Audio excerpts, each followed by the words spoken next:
Angola Fala Só, um diálogo sem barreiras, sem censura, aberto, honesto, sem fronteiras, na Voa em português, às sextas-feiras, às 17h30 de Angola. No telemóvel, na rádio, no computador, no tablet, conversas globais, assuntos locais. A paixão pela informação, com a melhor companhia, a sua.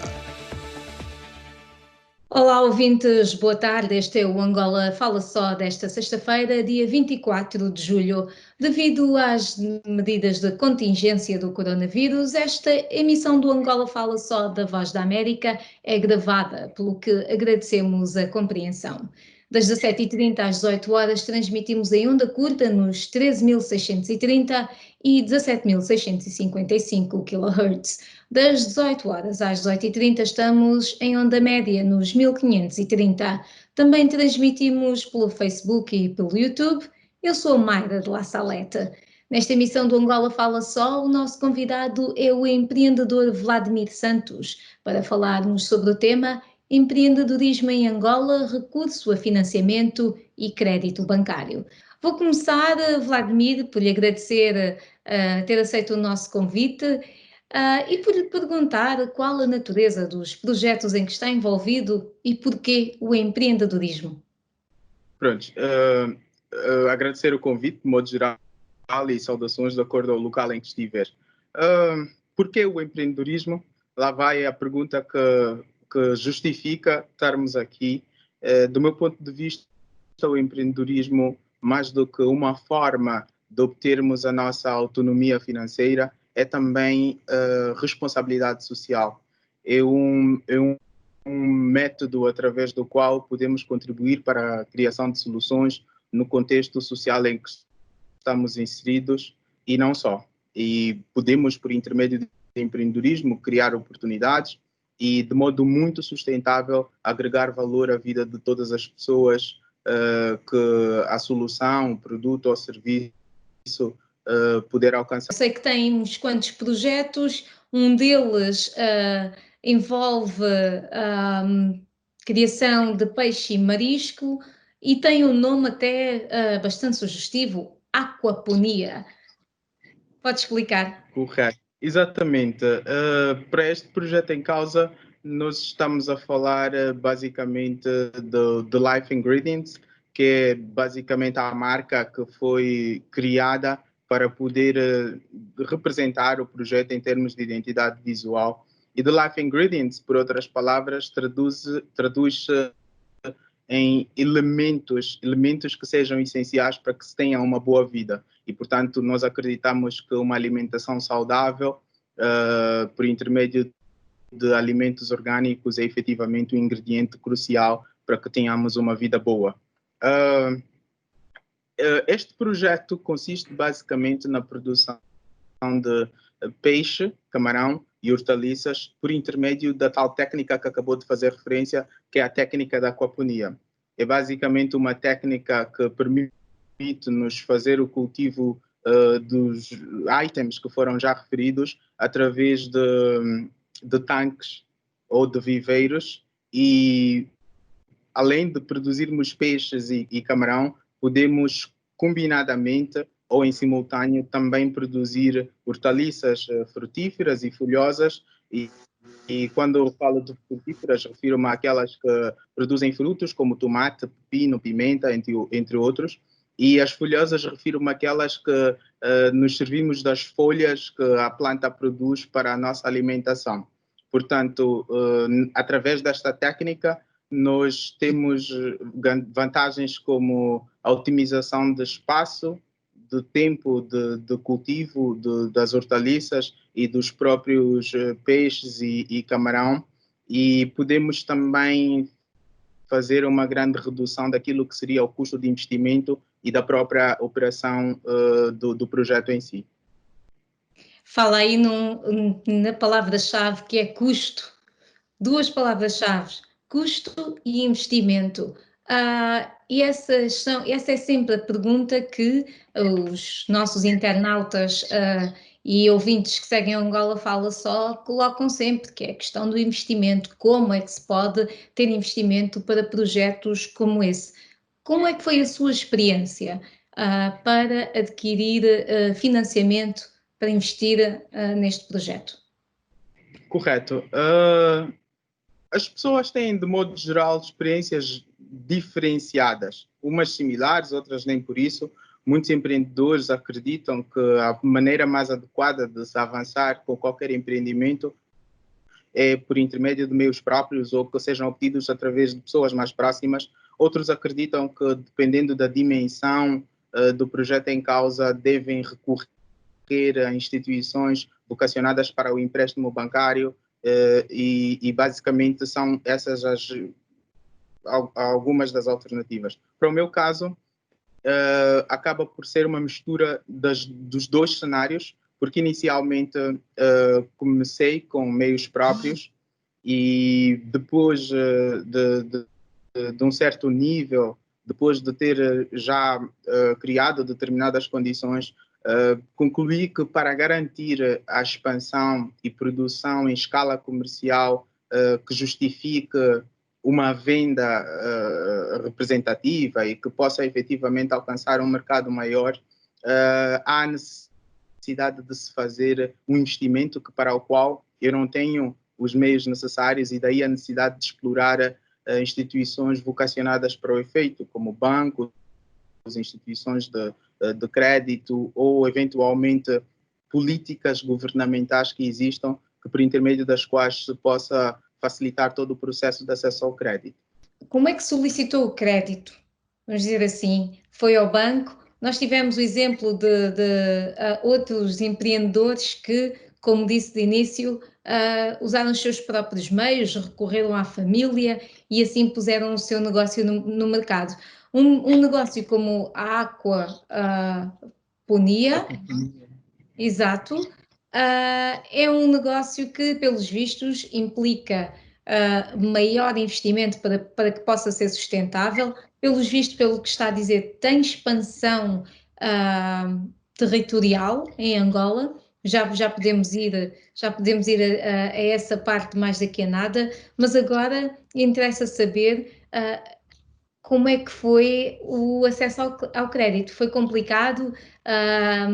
É algo que qualquer empreendedor consegue entender e chegar até ele, ou é, como muitos dos nossos internautas sugeriram ao longo da semana, algo que só serve para quem tem, entre aspas, padrinho na cozinha?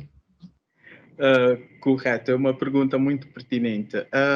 Importa salientar que o meu processo ainda está em curso, o meu processo de obtenção de crédito está a decorrer e o que eu posso dizer é que muitas iniciativas que surgiram no intuito de facilitar e maximizar a questão da produção interna, principalmente voltada à questão da alimentação, coincidiu com o momento em que me vi com a necessidade de recorrer a uma instituição de crédito. Então, para o meu caso, eu tenho nesse momento a decorrer alguns processos junto de algumas instituições e posso agora entrar um pouco mais em detalhe a respeito. Surgiram algumas iniciativas a nível de políticas governamentais e falo-vos particularmente do programa PRODESI, que é o programa de apoio à produção, diversificação, exportações e substituição das importações, denominado PRODESI. É um programa que teve seu lançamento aproximadamente em 2018 e muito recentemente, se não me engano, há 1 ou 2 dias atrás, foi feita, digamos, com uma conferência de imprensa a relatar os feitos e a experiência das pessoas que aderiram ao programa. Portanto, no âmbito deste programa, eu submeti uma candidatura e o acesso a essa candidatura não se dá por intermédio de um ciclo fechado, digamos. Existe um site público que qualquer indivíduo ou instituição pode ter acesso e que, mediante aquelas que foram as linhas determinadas pelo programa, que o governo entende como serem as linhas prioritárias para se investir, é feita a candidatura, ou seja, se a pessoa tiver um projeto voltado para as linhas definidas no âmbito do projeto, pode fazer a sua candidatura por intermédio de um site e daí dar seguimento a um processo que deverá culminar ou não com a concessão do crédito. E importa referir que a instituição que está que tem a incumbência de gerir todo o processo é o Ministério do Planeamento e Economia e por intermédio dessa instituição é que se despoleta esse processo mediante inscrição no site. Portanto, este é um crédito que é cedido pelo governo. Isto não é um crédito bancário em que vai a uma instituição privada, mas sim a uma instituição governamental. Na verdade, é uma mistura de vários agentes que depois fazem com que o processo por si só aconteça. Como eu ia dizendo, do lado do governo, essa instituição dinamiza o processo todo, mas depois é envolvido o Fundo de Garantia de Crédito, que, na verdade, mediante a análise do processo, é feita uma análise e mediante o esforço já empreendido por parte do empreendedor, são tiradas conclusões. É basicamente avaliado todo o processo que o empreendedor, que o promotor do projeto remete a essa instituição e, possivelmente, o empreendedor tem acesso a uma cobertura, digamos, a uma garantia pública que cobre até 75% do valor total do projeto, que poderá cobrir até 75%. Poderá ser mais ou menos, mas o limite máximo seria 75% do valor do projeto. Fora os 75% do valor total do projeto, o empreendedor tem que, por conta própria, ter as suas próprias formas de cobrir o restante do valor, visto que a garantia só abrange até os 75% do valor total do projeto. Depois que é feita essa concertação com o Fundo de Garantia e com a instituição que gera todo o processo, é encaminhado o processo para a banca comercial. E junto da banca comercial é também, mais uma vez, feita a avaliação e se a banca comercial entender que o projeto é do seu interesse e ver rentabilidade e sustentabilidade no processo, a banca comercial se predispõe a conceder o crédito ao abrigo da garantia já obtida por parte da instituição governamental, bem como considerando também a capacidade do promotor do projeto de cobrir os 25% que seria o restante para complementar o valor total do investimento a ser feito. Portanto, é uma iniciativa que envolve o governo, que entra com uma garantia de até 75%, o empreendedor, o promotor do projeto, entra com 25% do valor total, do custo total do projeto, e a banca entra efetivamente com o capital, considerando esses dois aspectos. Portanto, há uma coparticipação e digamos que um contrato tripartido entre essas três entidades envolvidas no processo. É um processo de alguma forma complexo, pelo que me está aqui a dizer, e eu vou aproveitar para colocar um comentário de um internauta a partir de Luanda, José, e ele diz que não há vontade e nem políticas para financiar os empreendedores. E se existe, deve ser para um pequeno grupo. Daquilo tudo que me explica, que me falou agora, não é? Creio que estamos aqui em quase paralelos diferentes, de experiências diferentes. Qual é a sua opinião sobre essa questão das políticas para financiar os empreendedores? Correto. Há uma questão que é importante referenciar aqui. As nossas instituições em Angola têm um histórico e, com base nesse histórico, é de certo modo natural que haja um certo ceticismo no que se refere a qualquer iniciativa que o governo venha a apresentar. Não devemos fechar os olhos à causa raiz desse sentimento, dessa falta de crença e de confiança, que se criou em torno de muitas instituições em Angola, bem como também não devemos negligenciar o facto de que, bem ou mal, algumas iniciativas vão sendo feitas. Eu, a título particular, diria que o processo ainda não é o processo ideal, ainda é um processo, de certo modo, burocrático, e depois a qualidade e a diferença entre a política, aquilo que é feito em termos de política, versus a execução da política, também deixa muito a desejar. E na minha opinião, mais do que simplesmente limitar-me em não acreditar, eu quero ser um resultado prático das melhorias que eventualmente foram sendo feitas e vêm sendo feitas ao longo dos anos, do momento em que vivemos. Daí eu optar por iniciativa própria, explorar todas essas opções que o governo e as entidades, de modo geral, têm estado a criar, para criar a minha própria opinião e formular a minha própria opinião a respeito, e eventualmente estar em condições, porque conheço o processo, porque experimentei o processo, poder fazer sugestões de melhorias em relação ao processo em si. Portanto, eu compreendo a falta de crença nas instituições, é consequência do histórico que Angola tem, mas também não seria justo de todo fechar os olhos às iniciativas que têm estado a ser realizadas. Daí a necessidade de eu, particularmente, motivar as pessoas a irem constatar por elas mesmas, para que se tirem ilações e para que sejam parte integrante de qualquer processo de melhoria que venha a ser feito. Antes de eu passar à próxima pergunta ou comentário, é um comentário de Valentino Pena.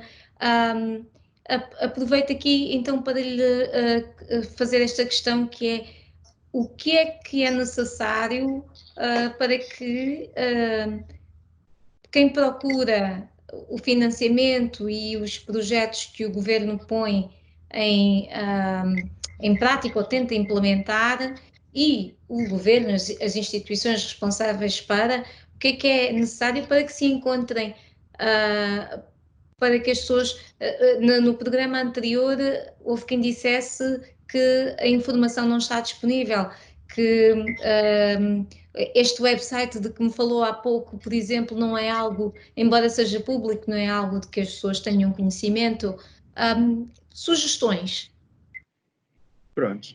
Nesse sentido, eu julgo que existem responsabilidades a considerar por parte de todos os intervenientes. Por parte do governo, eu julgo que existe a responsabilidade de ter atenção em relação aos possíveis canais que funcionariam melhor em função da geografia, em função do público-alvo, para garantir que as pessoas efetivamente tenham acesso à informação. Portanto, o governo tem de ter a capacidade de fazer essa leitura e ver que melhor estratégia de comunicação funciona para determinado público-alvo e ser, digamos que, agressivo por formas a garantir que a informação chegue e que a informação seja perceptível, não que se vá falar aí numa linguagem extremamente técnica ao ponto de impedir que pessoas com um grau de instrução menos favorecido se vejam impedidas de perceber e poder servir-se dessa informação para dar corpo àquilo que são os seus interesses em relação a essas iniciativas. E do lado de potenciais empreendedores, há também a responsabilidade de termos a preocupação de nos mantermos informados. Porque acontece muitas vezes das pessoas não analisarem a credibilidade da fonte de informação. Eu particularmente, percebi que um dos veículos pelos quais as entidades governamentais se comunicam muito é a TPA, os canais da TPA e o telejornal, bem como o Jornal de Angola. Portanto, se eventualmente eu quiser estar por dentro de algum programa, de alguma iniciativa governamental, uma das formas de eu me certificar que estou a ter acesso à informação fiável é efetivamente estar atento a esses órgãos de comunicação, para poder ter acesso à informação privilegiada. E depois, ao invés de ficar simplesmente cético em relação ao que está escrito, tentar correr atrás, pôr em prática e depois, com base em alguma experiência, poder formar a opinião e, de certo modo, gerar pressão por formas a que se encontrem as melhores vias possíveis de fazer com que o governo faça as devidas melhorias em relação aos processos que tem vindo a implementar. E eu aproveito aqui para colocar então este comentário de Valentino Pena que diz, e eu passo a citar: eu entendo que os empreendedores às vezes devem começar com fundos próprios, mas aconselho o governo angolano a parar de fazer promessas de financiar os empreendedores porque nunca honrou com a sua promessa. Fim de citação. Comentários? Sim, eu acho que aquilo que nós acreditamos é muito fruto das experiências que vivemos. Se eu sou um indivíduo rodeado de pessoas desprivilegiadas e que não têm exemplos ou referências de situações que, por intermédio das quais possam formular uma opinião ou uma ideia a respeito de alguém ou de uma instituição que favoreça ou não, é natural que sejam esses os comentários a serem feitos. E eu acho que é nisso que o governo deve trabalhar. Se existem pessoas que têm essa percepção de falta de credibilidade em relação aos programas que o governo elabora, eu entendo que o governo deve procurar ter uma postura proativa no sentido de ir ao encontro dessa massa crítica e criarem sinergias não só no intuito de tentar demonstrar o contrário com palavras, mas sim criando políticas concretas de inclusão e que, por intermédio das quais seja possível viabilizar ações que tornem o governo mais credível, né? Diz que o seu processo de obtenção de crédito ainda está em andamento. Quais são as expectativas? Assim, eu não posso agora dizer que vai acontecer ou que não vai acontecer, porque o processo está a decorrer. Mas, a princípio, eu procuro sempre encontrar formas de fazer com que as instituições com as quais eu tenho estado a interagir se sintam obrigadas a honrar com o seu papel.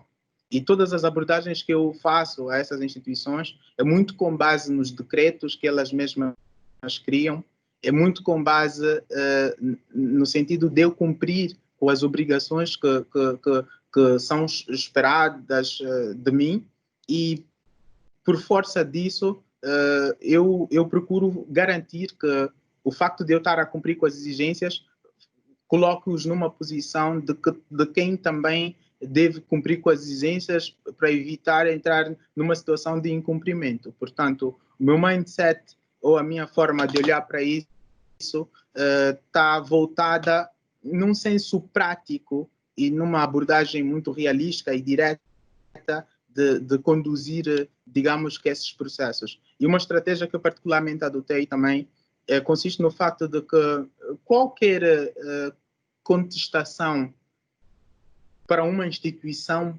poderosa como é um governo, quando é feita de modo isolado, é menos difícil de se ter algum feedback, é menos difícil de se ter, digamos que, a atenção merecida, porque o governo certamente deve estar a ouvir milhões de pessoas ao mesmo tempo.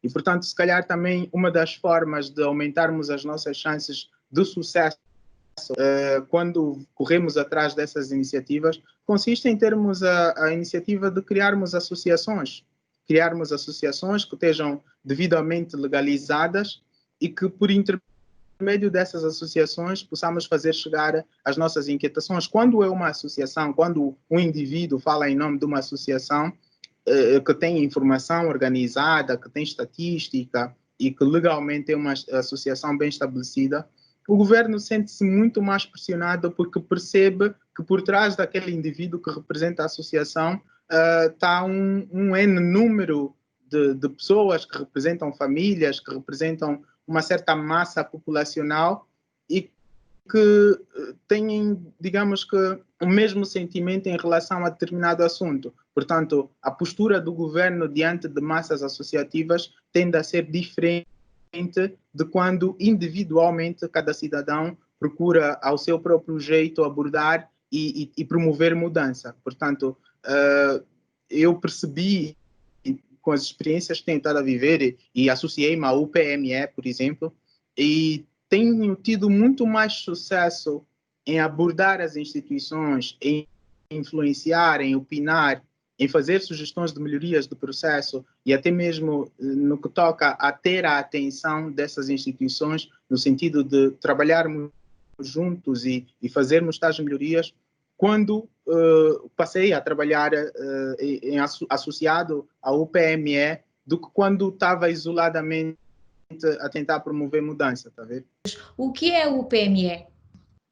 A UPME é a união dos pequenos e médios empreendedores de Angola, e é basicamente uma associação que tem que mereceu a atenção das instituições e que, por intermédio da qual, considerando o levantamento daquelas que são as preocupações dos empreendedores, das empresas, tem vindo a promover diálogo com todas as instituições envolvidas nos processos, tem conseguido influenciar e tem conseguido, de certo modo, a obter resultados não tão tangíveis até o momento, mas eu acho que tudo começa com um diálogo. Não se consegue chegar a qualquer tipo de resolução quando não há diálogo. É importante que primeiro se comece a dialogar e que se tracem planos de ações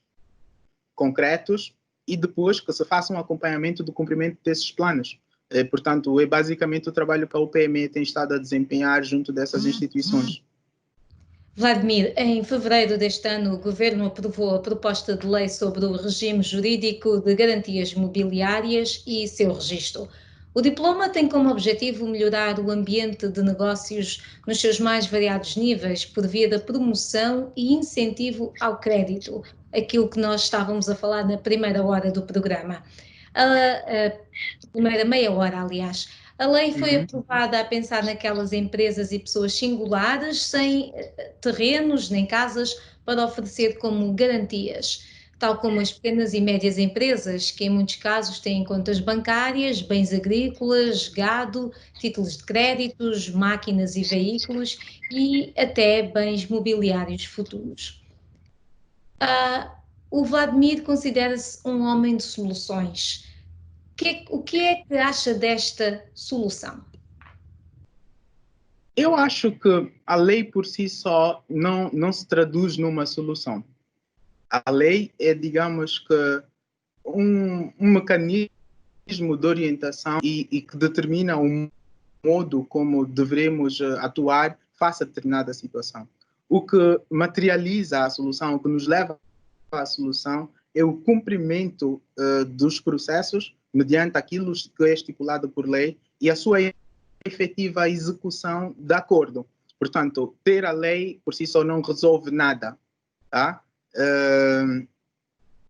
O que me preocupa e o que acho que faz toda a diferença é acompanharmos esse processo de cumprimento da lei. Esta lei foi efetivamente criada e é com base nestes decretos e avisos e tal que eu tenho estado a atuar por formas a encontrar as soluções aos problemas que afligem os meus interesses enquanto empreendedor e é com base nisso, basicamente, que têm sido executadas as ações, né, multilaterais de todos os envolvidos no processo. Tocou aí, usou uma expressão muito interessante que é as soluções dos problemas que afligem os meus interesses. Que interesses são esses e como é que o Vladimir vai encontrando essas soluções? Correto. O meu principal interesse é, de modo geral, fazer o meu contributo no sentido de transformar a Angola num bom lugar para viver. Criar oportunidade para as pessoas sem qualquer tipo de discriminação E obviamente que alcançar a minha autonomia financeira, a minha independência financeira, né? Porque acho que quando não se gera receitas, fica-se muito distante da sustentabilidade de qualquer iniciativa que se crie. Agora, como eu vou alcançar esses objetivos passa precisamente por eu estar atento a todas as oportunidades que se vão configurando, que vão sendo criadas e explorá-las da melhor maneira possível. Uma coisa é eu servir-me de recursos próprios para a materialização dessas iniciativas, que no final do dia se traduzem em soluções que tocam toda uma sociedade. E outra coisa é eu poder contar com incentivos governamentais e instituições afins que atendam esses interesses para maximizar as oportunidades e a aceleração de criação dessas soluções. Portanto, o que eu faço é basicamente estar atento a todas essas oportunidades e procurar ter acesso a elas. O Vladimir, além da aquaponia, tem outros projetos em que está envolvido. Em que áreas e como é que isso tem falado muito aqui sobre o seu contributo para uma sociedade melhor, para se viver melhor e para se criar emprego? É um criador de empregos, tem pessoas que dependem da sua geração de receita para viver? Sim, sou. Às vezes direta e às vezes indiretamente, porque veja bem, o facto de eu, por exemplo, ser empreendedor permite-me criar emprego direto. Pessoas que seriam, no caso, assalariadas através da instituição que eu represento. Mas o facto de eu também, e é de facto o que acontece comigo, porque foi necessário para o meu caso, e ainda é eu ter múltiplas fontes de renda, múltiplas fontes de receita. E depois servir-me das receitas da fonte que tiver a gerar receita no momento para poder criar outras fontes de receita. Portanto, enquanto eu trabalho para uma instituição, enquanto uma pessoa assalariada, e contrato uma empregada doméstica, e contrato uma babá, e pago alguém para lavar o carro, ou contrato qualquer outro serviço, e isso é possível mediante o facto de eu ser uma pessoa assalariada, eu estou a criar empregos indiretos, estou a gerar renda para outras pessoas de modo indireto por intermédio da instituição que me paga o salário. E por conta de eu fazer uma certa gestão desses rendimentos e ter outras ambições e maximizar os meus lucros através da criação de outras entidades que eventualmente possam gerar emprego, eu estaria a criar emprego direto. Portanto, essa é uma forma efetivamente de distribuir riqueza e de criar oportunidades para todos, digamos, ou para mais pessoas, né? Fazer com que as oportunidades que eu tive acesso e tenho acesso também se estendam direto ou indiretamente para outras pessoas. Quando falamos nos outros projetos que o Vladimir tem, o Vladimir trabalha em algo chamado Incons Serviços, ou tem este projeto. O que é isto e como é que este projeto, por exemplo, a aquaponia eu compreendo, porque se há uma cultura, se há não é, a criação de peixe e marisco e hortaliças, precisa de pessoas a trabalhar consigo para tal, precisa de uma distribuição, não é? Tem um cliente, portanto a cadeia aqui de mercado está criada. O que é a Incons Serviços? Ok, no caso, a Incons Serviços Limitada é basicamente a empresa que, por intermédio da qual eu dou corpo a qualquer possível projeto que eu venha a criar. Portanto, antes de existir a The Life Ingredients, que é a marca associada à atividade da aquaponia, existia a Incons, e existe a Incons, que é basicamente a instituição, a empresa. E o que eu faço, todas as vezes que me surge alguma oportunidade de negócio que seja criada de raiz, é muitas vezes, ao invés de criar uma nova instituição, uma nova empresa, é procurar, por intermédio da Icon Serviços Limitada, dar corpo a novos projetos e novas ideias que eventualmente possam surgir. A Icon é como se fosse a casa-mãe. Ora, aí está, e eu acredito que muitos empreendedores ou potenciais empreendedores que estejam a pensar neste tipo de projetos tenham agarrado esta dica de haver, não é, a tal mãe que depois vai distribuindo pelas ideias. Continuando a falar, e agora é sempre inevitável falarmos da Covid-19 e do impacto que a Covid-19 tem tido nos negócios e noutras áreas da sociedade. E temos aqui uma pergunta de Vitor Júnior, que é a seguinte: o que farão os empreendedores que já tiveram apoio do governo, nesse caso acesso a créditos bancários, e têm os seus negócios mal parados? Não sei se o Vladimir se encontra numa situação em que a Covid criou um impacto negativo naquilo que está a fazer e que possa partilhar essa experiência, ou se não tendo essa experiência, talvez um conselho do que é que um empreendedor que deve à banca, não é, pode fazer quando há esta situação de mercado mal parado. Correto. Não é efetivamente o meu caso, o meu contexto é um pouco diferente, mas não tem como qualquer um de nós, direto ou indiretamente, não ter sido lesado ou não se sentir lesado face à situação do Covid-19.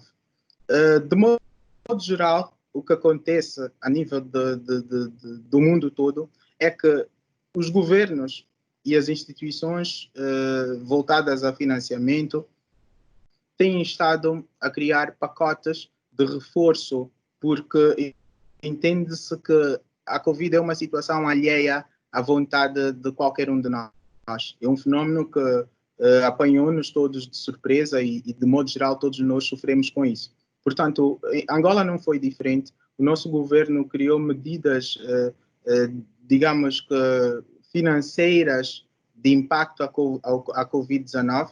Essas medidas também estão aí algures pela internet e se alguém fizer um Google a respeito, há de encontrar informação relacionada a isto. Portanto, do lado do governo, são criadas políticas para minimizar os impactos da Covid-19.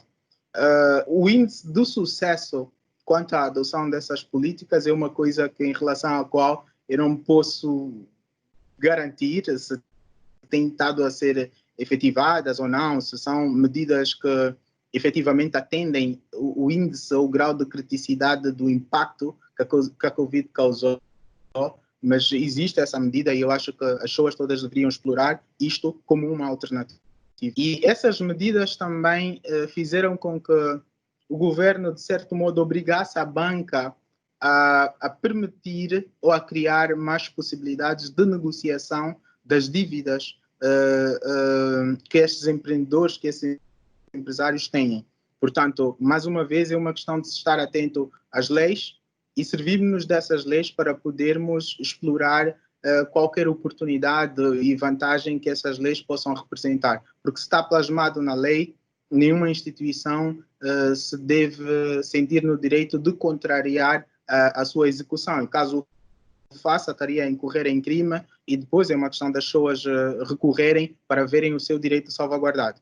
Portanto, explorar as medidas governamentais e tentar negociar com as instituições bancárias. Outra coisa também seria adaptarem-se no sentido de encontrarem formas alternativas de garantir a operacionalidade, escoamento e consumo dos seus produtos, ou eventualmente adaptarem-se no sentido de criarem novos produtos ou serviços que melhor se adequem ao contexto que vivemos hoje em dia.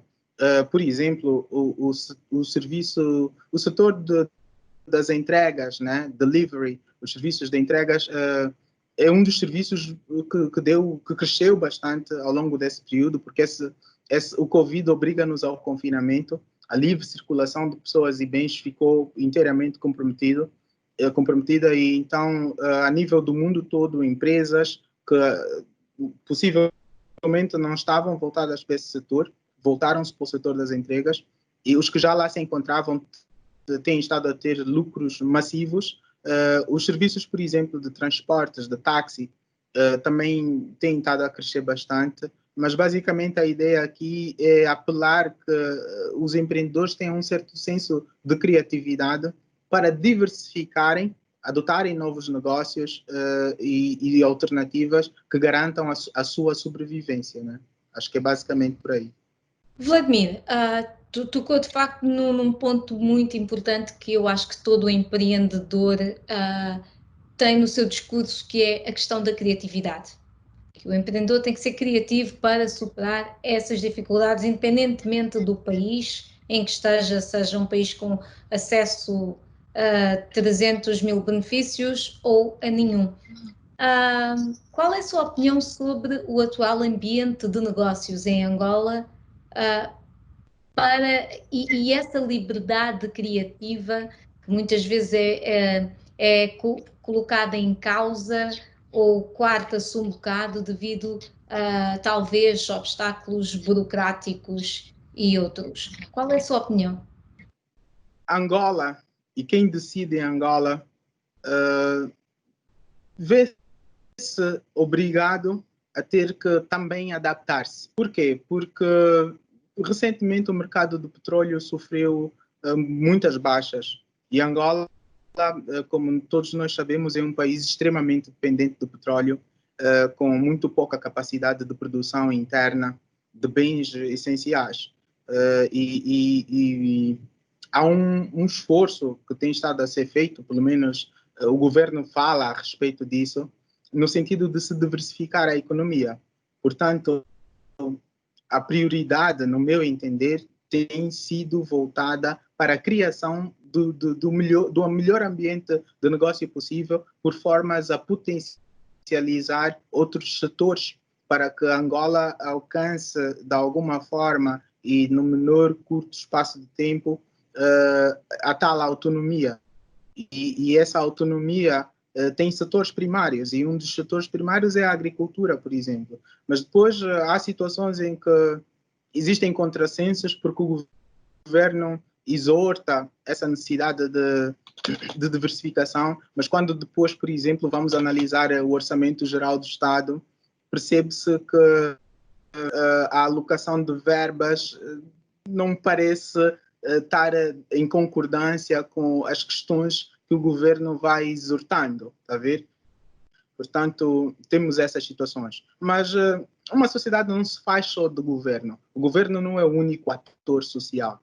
É um ator que efetivamente tem muita responsabilidade e é determinante para a criação do melhor ambiente possível. Então, a par qualquer iniciativa governamental, existem pessoas que, por esforço próprio, procuram criar essas condições. Por exemplo, há algumas instituições como o Acelera Angola, que é uma instituição que eu tive a oportunidade de participar recentemente numa iniciativa que é o Quem Quer Ser Empreendedor, que foi promovida pela Embaixada Norte-Americana, a Ideia Lab e o Acelera Angola.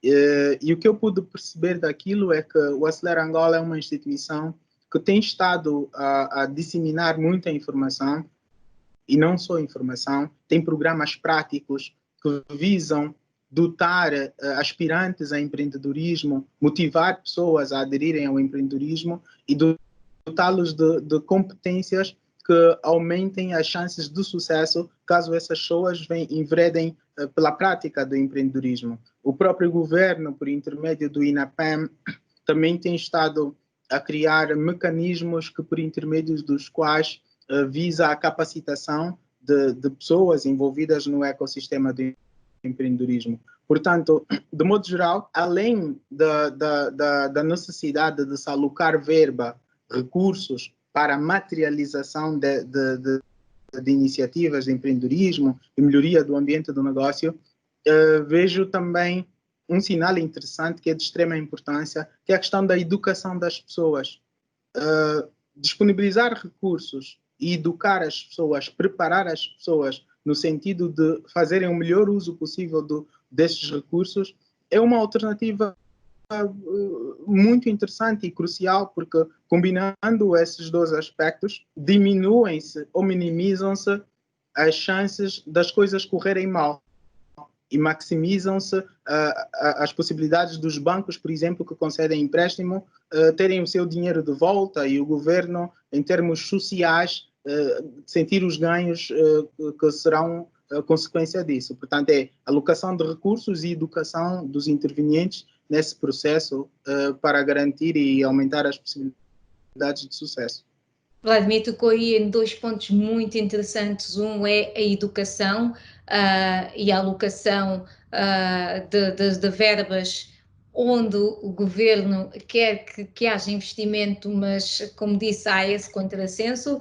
A pergunta é, estamos nesse caminho ou não? Ou é como dizia há pouco, as leis valem o que valem, não são por si só a solução, portanto, estamos nesse caminho ou não? E a outra questão que falou, que é muito importante do ponto de vista de quem concede o crédito, é a garantia de que esse crédito vai ser pago. Se estamos ou não no caminho da diversificação da economia e da criação de um clima que propencie o empreendedorismo, foi essa a pergunta? Eu diria que sim, porque hoje em dia vemos abertamente iniciativas que levam-nos a crer que sim, porque se compararmos o contexto atual no que concerne a iniciativas de empreendedorismo, uma aposta do governo no setor da diversificação e até o surgimento de instituições privadas, iniciativas privadas que zelem por isso, hoje em dia vemos muito mais disto do que há 2, 3, 4 anos atrás. Portanto, sim, a resposta é sim. Agora, o grau de qualidade com que se efetiva isso é que certamente ainda deixa muito a desejar. Temos um caminho e uma curva de aprendizagem por percorrer, mas a iniciativa e o sinal que é notável é um facto, e isso permite-me dizer que sim, mas que há um trabalho grande por se fazer ainda nesse sentido, né? Quanto às garantias do pagamento de crédito, que este é um problema que ainda existe agora, quando ou como, não sei, falando da sua experiência, nós falamos um pouco antes da nossa conversa começar, falamos um pouco de toda essa questão do crédito e daquilo que é exigido pela instituição ao requerente. Eu gostaria que, perto do final do programa, me fizesse um sumário de como é esse processo e de como é que os bancos procuram agora garantir esses pagamentos. Correto. Como eu já fiz referência no começo, o governo lançou algumas iniciativas, o que é muito bom, é melhor do que nada. E essa iniciativa, que consiste basicamente no fundo de garantia, cobrir até 75% de atividades empresariais que estejam dentro de determinados setores que o governo achou prioritários, fazem com que o esforço a ser empreendido por parte do promotor dos projetos, ou do empreendedor, ou do empresário que for, se reduza por um esforço de 25%.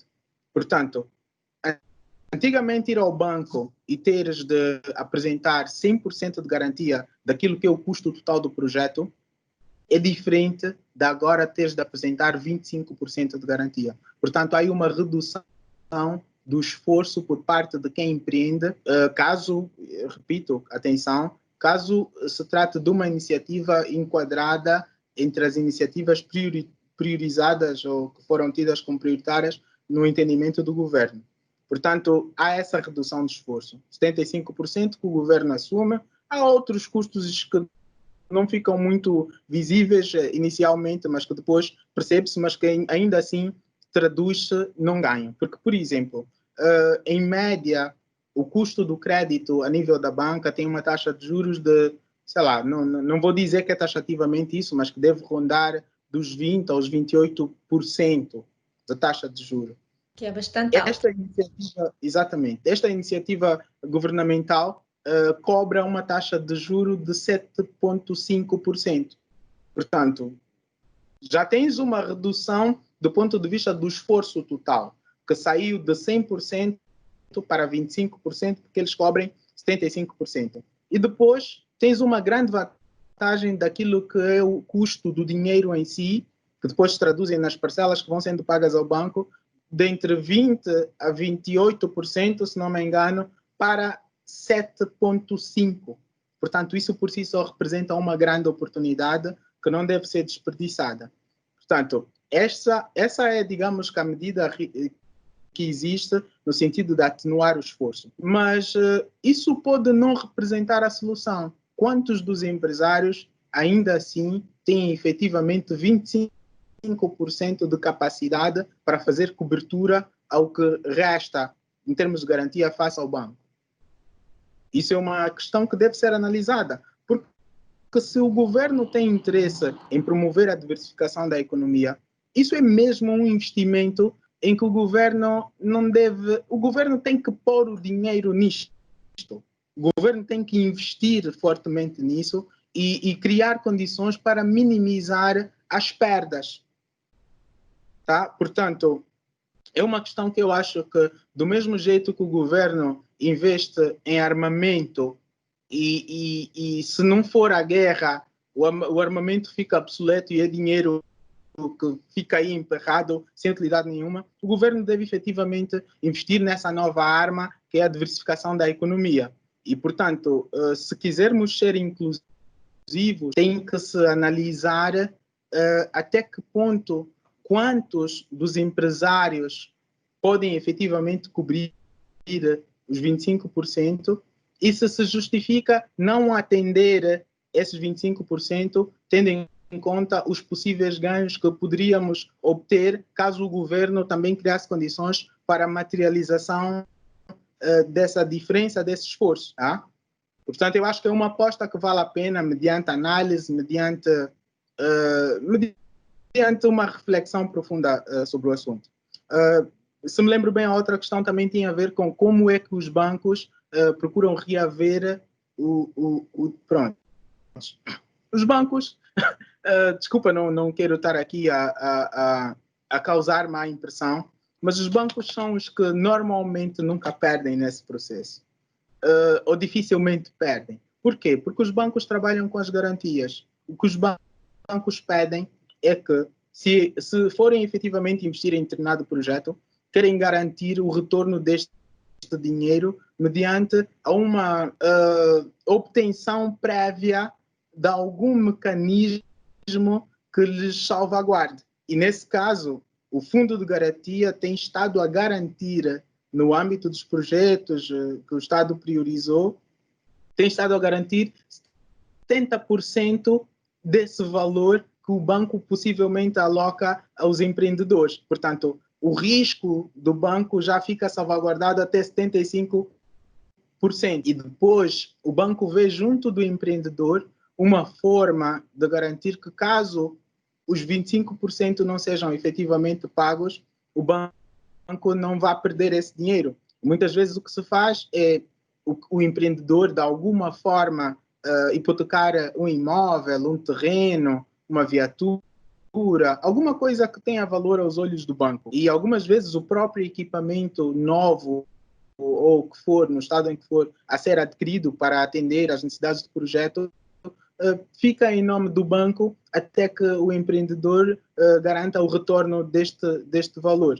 E, portanto, é basicamente isso que o banco faz. O banco procura sempre não perder, né? O que, de certo modo, é justo, né? Mas eu acho que se Angola não fazer acontecer, não basta só termos dinheiro para viver. Tu não comes dinheiro, ninguém come papel, ninguém come os números que estão lá na conta bancária. Se efetivamente não tiver água, ou se tiver e a qualidade da água não for boa, Se efetivamente, no caso de ficares doente, fores ao hospital e o médico não tiver sido devidamente preparado e instruído para te atender, se efetivamente as coisas não funcionarem e não se investir para garantir que a gente possa viver dignamente em Angola, por mais dinheiro que se tenha, ainda mais agora com o Covid que fechou as fronteiras, em que muita gente que tinha dinheiro pegava no dinheiro que tinha e ia viver lá fora, porque o contexto de Angola não fornece o que as pessoas querem ter acesso. As fronteiras estão fechadas, tu nem sequer vais poder usar o dinheiro que tens para fugir dessa realidade que é minha, que é tua, que é nossa, para usufruir desse dinheiro lá fora. Portanto, eu acho que a solução passa definitivamente por investirmos em Angola, por investirmos nos angolanos, criarmos condições para que estrangeiros e não só, e os próprios angolanos vejam em Angola um sítio bom para estar e viver. Ver? Esse investimento tem que ser feito, esse investimento é a resposta. E certamente que os lucros virão, eu não tenho dúvidas disso. E com esta certeza e essa esperança, o nosso programa chega ao fim. Vladimir, foi bastante elucidativo, sem dúvida, e foi aqui uma lição de também um bocado de resiliência, não é? Do ir atrás, do procurar, do pesquisar, de ter a certeza de que caminho é que se quer seguir para então se conseguir construir uma sociedade onde possamos viver melhor. Vladimir Santos, ele é empreendedor e deu-nos aqui uma lição sobre como levar esta vida de geração de receita, de emprego e de uma vida melhor.